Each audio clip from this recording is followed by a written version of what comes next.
Oh no, es la Baoban Zip que no tiene depresión analizando Fate. The prophecy is true. Mis queridos ciudadanos, ¿pensabais que no iba a aprovechar la primera oportunidad que se me plantea para hablar de una de mis franquicias favoritas? Caso error. Pero por un lado hemos de empezar, y por ello empezaremos por la precuela. Hablemos de Fate Zero.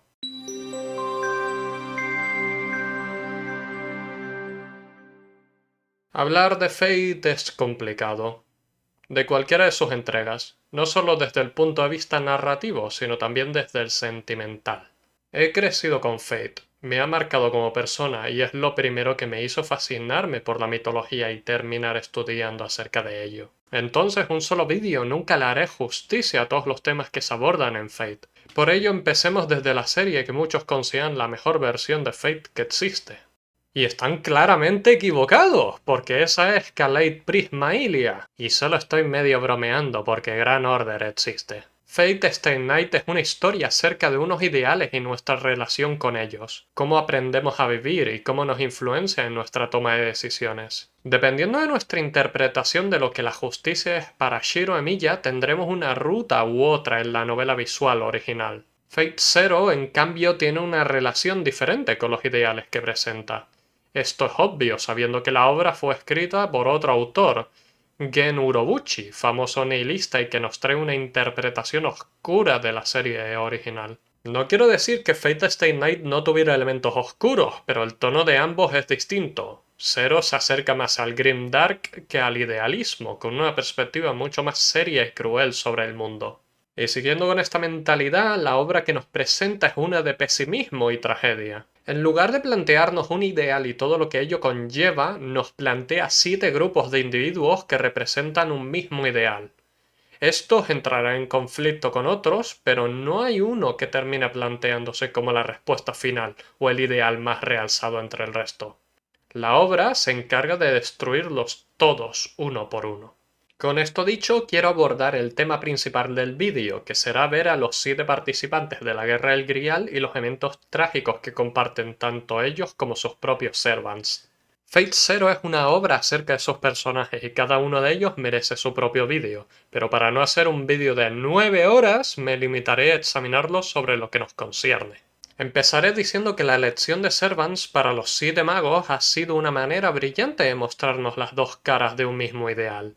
Y sin más preámbulos, comencemos con el primero de nuestros Masters, Rinosuke. Rinosuke y Caster son universalmente considerados los antagonistas de Fate Zero, dado que sus actos obligan a la colaboración de los otros 6 grupos para poner fin a sus actos de locura. Un hombre normal y corriente y un héroe francés que han decidido convertirse en monstruos por sus propios intereses egoístas. En cualquier momento podían haber elegido renunciar a este camino en sus vidas, pero prefirieron abrazar esta naturaleza. Rinosuke es un psicópata que disfruta de la tortura y le fascina la muerte humana, mientras que Giles es un hombre atormentado por la pérdida de Juana de Arco y que está satisfaciendo su vendetta personal en contra de Dios. Estos dos personajes irredimibles son los que establecen el tono de Fate Zero y su aire trágico, dado que son puramente malvados y aún así son los únicos que están disfrutando de los acontecimientos. La verdadera tragedia es pensar que son los únicos participantes que murieron felices en esta guerra. Pasando de un monstruo a otro, nos encontramos con alguien que no viste esa piel abiertamente, Kirei Kotomine. A diferencia de Rinosuke, Kirei es un personaje cuyo ideal radica en la búsqueda de respuestas. En lugar de abrazar su naturaleza como monstruo, decide cuestionarla. Su participación en la guerra del Grial ni tan siquiera es voluntaria. Para las grandes fuerzas que trabajan en la sombra, él no es más que una herramienta, un peón más. Sin voluntad ni ambición, todo a su alrededor lo malinterpretan a él y sus intenciones. Quiero que te plantees lo siguiente. Has nacido en el seno de una familia religiosa radical. Se te ha inculcado la doctrina cristiana, pero eres incapaz de amar al prójimo.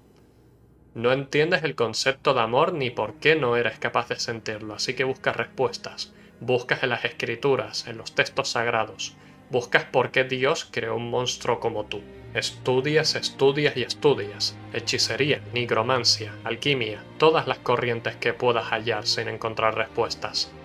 terminas convirtiéndote en un ejecutor, un cazador de monstruos para la iglesia. Das muerte a incontables números de bestias que ponen en peligro a la humanidad y te haces la pregunta: ¿por qué eres diferente? Los monstruos que cazas son iguales a ti en todo menos en apariencia. Es inevitable entonces que sientas cómo haya constantemente un coro de voces en tu cabeza repitiendo una y otra vez estas preguntas sin hallar nunca respuesta. Pero el problema no es la carencia de respuesta, sino plantearte si estarás satisfecho una vez la encuentres.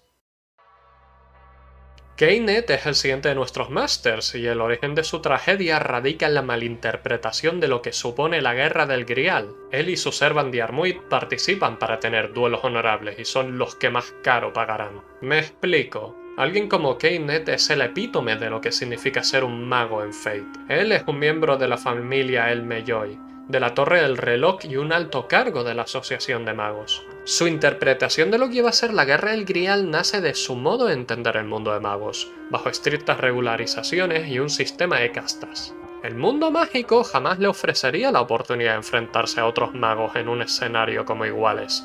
De ahí el interés por participar. ¿Para qué querría el Grial a alguien que ya tiene poder, dinero e influencia? Está claro que es por el placer de demostrar sus habilidades en combate real. Lancer considera que el combate en sí mismo es honorable, y que si ha de perecer, que sea en un duelo en combate justo. Estas dos interpretaciones del honor, estos reflejos de lo que representa la Guerra del Grial para ellos, es lo que les traerá gran sufrimiento. Keynet es descrito por Nasu como el mago más poderoso en la era moderna, y yendo contra las tres casas fundadoras de la guerra, esperaba tener una competición limpia y justa contra otros magos igual de competentes. De ahí su desprecio hacia los Ainsberg cuando se entera que han contratado a un mercenario de clase baja para jugar en su lugar. Es todo un insulto. Pero para cuando se da cuenta del error que ha cometido ya no hay vuelta atrás. Un solo error, nacido de la combinación de su arrogancia con sus ideales, pone fin a su carrera como mago, y eventualmente todo le será arrebatado. A él y a Lancer. Kari Yamato es la definición de buenas intenciones pero acciones equivocadas. Tiene el corazón en el lugar correcto, pero pronto es abordado por sus propios intereses personales que empañan su objetivo original. De la misma manera que Lancelot, ambos están perdidos, perpetuamente buscando la validación de sus actos, pero incapaces de hallar el valor para acercarse a las personas de las que esperan dicha validación. Puede que en un principio Kariya estuviera participando para salvar a Sakura del destino que la esperaba como heredera de los Mato, pero pronto empieza a usar la guerra como excusa para atacar a Tokiomi directamente. En lugar de centrarse en su propósito, ganar la guerra, Kariya intenta justificar sus acciones de atacar a Tokiomi como su manera de salvar a Aoi, sin pararse a preguntar si realmente necesita ser salvada. Queriendo salvar a la mujer que ama y rescatar a sus dos hijas para tener su propia familia, Kariya termina siendo de los personajes más trágicos de todo Fate Zero, porque su propio camino le lleva a hacer daño a las personas que intenta proteger. Un máster digno de la locura de un berserker. Llegamos a la parte del vídeo en el que pasamos a hablar de los masters de los tres reyes de Fate Zero, y hay mucho que hablar de ellos, así que empecemos con Tokiomi. Tokiomi Tosaka es el máster de Gilgamesh, y para sorpresa de todos voy a decir de que no son tan diferentes, de hecho diré que son idénticos. Me explico. Gilgamesh piensa que solo hay una definición de rey, aquel que es dueño de todo y que está por encima de todas las cosas. Su rebelión contra los dioses nace de esta misma idea, puesto que si los honra significaría aceptar que hay algo por encima de él, y esto significaría de que no es verdaderamente un rey, ¿no? Gilgamesh se ve a sí mismo por encima de todo, solo puede haber un rey, una definición de rey, una única verdad. Todo lo demás son interpretaciones, meras distracciones. Los Tosaka son los únicos de las tres casas fundadoras que aún recuerdan el propósito original de la Guerra del Grial, y Tokiomi es descrito como el mago arquetípico. Su objetivo es, mediante la guerra, usar el Grial para alcanzar a Kasha, la raíz, la meta de todo mago. El estudio de la magia tiene como fundamento el intentar acercarse a la verdad de la que nacen todas las cosas. Bajo esta premisa, Tokiomi se siente el único candidato verdaderamente digno del Grial, Ninguno de sus semejantes recuerda su objetivo, así que es por derecho propio que el Grial pertenece a los Tosaka. De esta manera tienes a dos personas en el mismo bando que creen poseer la verdad absoluta o que su respuesta es la única que importa. Esto inevitablemente los llevará a chocar entre ellos constantemente por el mismo propósito, pero lo trágico de Tokiomi es ser cegado por su propia meta. No piensa en Kirei más que una herramienta, ni juzga que Gilgamesh puede estar tramando algo. Es esto lo que termina desencadenando su final a manos de la persona que creía comprender y controlar. Weaver es otro mago de la Torre del Reloj y es aprendiz de Keynet, pero su ego debido a ser un estudiante prometedor lo catapulta al peligro que supone la Guerra del Grial. De no ser por haber convocado un Servant tan poderoso como Iskandar, su orgullo y ansias de ser reconocido por la Asociación de Magos habría supuesto su final prematuro. De la misma manera que su profesor, Weaver no tiene un deseo claro en mente más que el reconocimiento de su talento por la victoria en la Guerra del Grial. Esto entra en contraste con Ryder, quien es un rey que sigue la filosofía de que hay que inspirar a los demás para que puedan continuar caminando incluso cuando uno ya no está.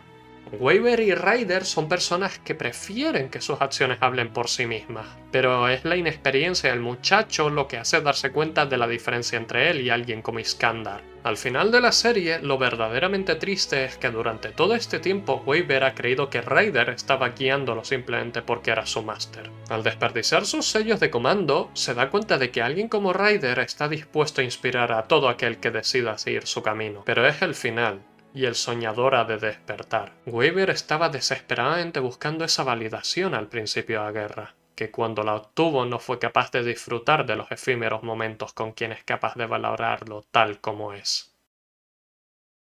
Finalmente, llegamos al último máster, el sujeto de múltiples vídeos essays y debates, Kiritsugo Emiya. Kiritsugu y Saber estaban destinados a formar equipo, y esto se demuestra en su química. Artori es incapaz de aceptar que un mundo por el que ella ha luchado ha podido engendrar a alguien como su máster.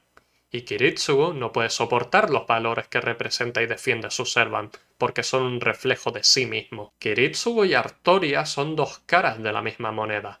Ambos parten del mismo ideal que es defender la justicia, pero tienen diferentes aproximaciones a esta. El rey decide convertirse en un símbolo para su pueblo que unifique a todo el mundo bajo un mismo estandarte, y para este final decide sacrificarlo todo, incluido su propia humanidad.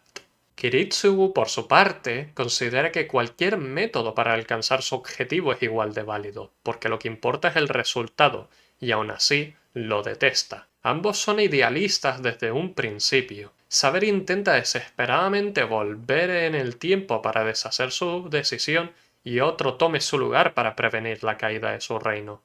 Kiritsugu sacrifica a los pocos para salvar a la mayoría, pero la ironía en su forma de pensamiento está en que no cree que el mundo pueda ser salvado por la humanidad. De ahí que decida volcarse en obtener el Santo Grial. Lo único que puede salvar al mundo es un milagro, y lo sacrificará todo por este fin. El fin justifica los medios. Pero, ¿y si el fin es injustificable? Esta es la situación que se le presenta una vez obtiene el Grial. El Grial corrupto no puede conceder deseos verdaderos, y para salvar al mundo Kiritsugu tendrá que sacrificar al mundo mismo. Esto lo rompe. Lo ha sacrificado todo por su sueño, y ahora éste le mira de vuelta. Si un milagro no puede salvar al mundo, entonces él seguirá haciendo lo que siempre hace, intentar salvar al mundo por sus propios métodos. Kiritsugu ordena a Saber destruir el Grial, lo que provoca los fuegos de Fuyuki, que terminan con incontables vidas. Sus métodos han provocado la mayor catástrofe que ha enfrentado hasta la fecha, pero no todo está perdido. Hay una única esperanza, un superviviente entre la destrucción y la muerte. Es en este punto que Kiritsugu decide abandonar su camino en pos del futuro. Si esto fuera una tragedia griega, alguien como Kiritsugu vagaría por los escombros de la ciudad fútilmente hasta el fin de los tiempos, pero es mediante este rayo de esperanza, Shiro Emiya, que Fate Zero conecta con los ideales del resto de la franquicia y nos permite tener un breve momento de respiro. Espero que os haya gustado el vídeo. La verdad es que llevo bastante tiempo queriendo hacer algo de este estilo y aunque sé que cada uno de estos personajes merece su propio vídeo dedicado, prefiero algo así para empezar con la franquicia. Ya sabéis que no me gusta el grindark y el pesimismo, y aún así entiendo por qué Fate Zero es una obra tan popular y a pesar de tener más de una década de antigüedad, sigue siendo relevante. Os recomiendo echarle un ojo. De igual forma, recordad darle a me gusta y compartir el vídeo.